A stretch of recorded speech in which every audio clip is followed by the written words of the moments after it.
the Nvidia GeForce RTX 4090, and the AMD Radeon RX 7900 XT. These are most likely the biggest and baddest GPU names you'll be hearing this year. There is so much competition in the graphics card market right now that companies like Nvidia and AMD have finally started to really push the envelope when it comes to performance. This leaves customers like you and I with better products and eventually better prices.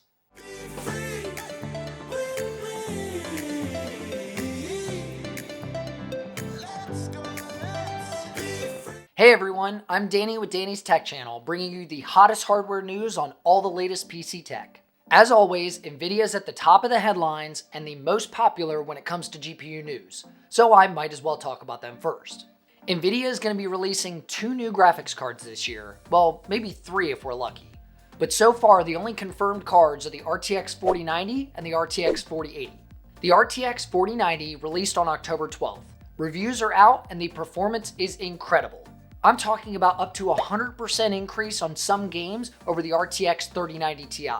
Unfortunately, sales have been mostly to scalpers, and you can find this by going over to eBay and checking out RTX 4090. They're listed for astronomically high prices over what they are MSRP, which happens every GPU generation. Hopefully it'll subside quickly. I did put a poll up on my channel about a week ago, just trying to gauge the 4090's interest, and I got some surprising results. Only about 10% of you said you actually got one, 14% said you were looking for one, and 76% of you said you will not be buying one at all. I understand, $1,600 is a lot for a graphics card.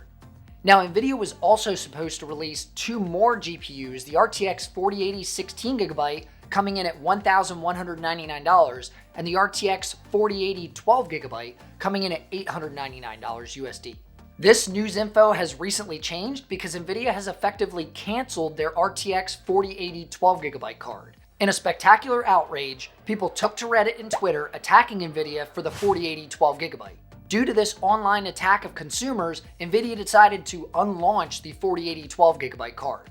I've never heard of that before, unlaunching a graphics card, but hey, I guess they could do it. Nvidia was trying to squeeze more money out of its customers by giving you a cut down version of the 4080 and selling it for almost as much money. The 12GB not only had less VRAM, but less cores and a slower memory bus too.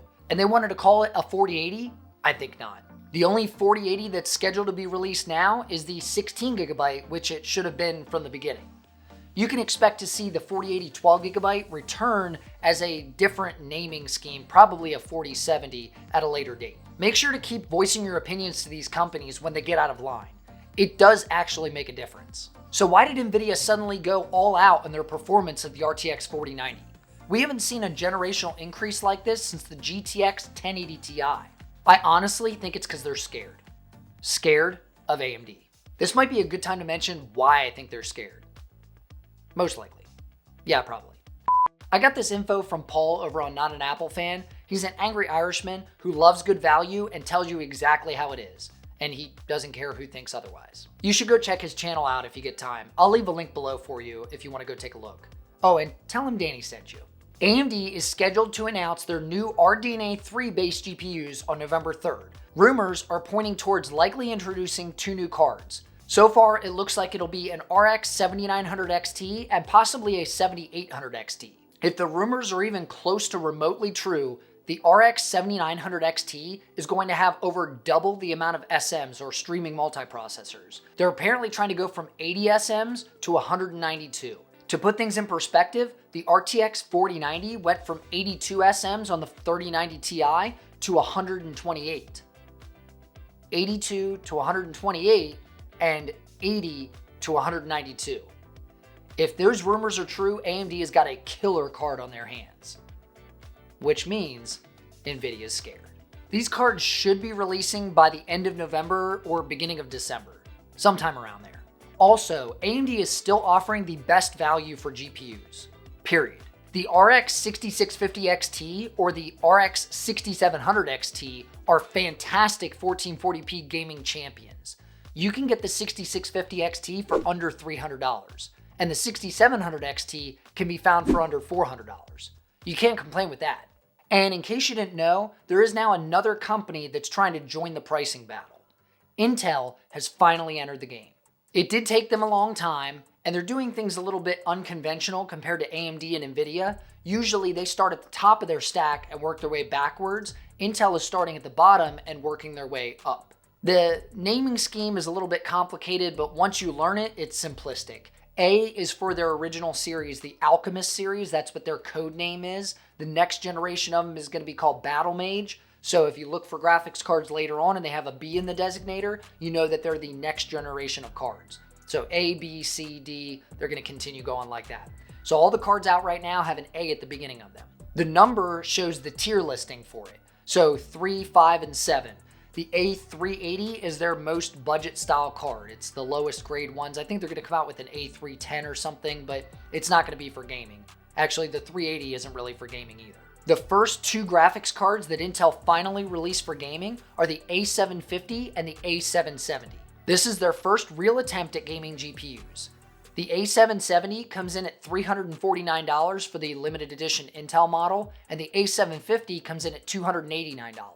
I'm going to give you the TLDR for this. Their drivers are not very good, and the cards will artifact and crash during certain games or certain types of usage.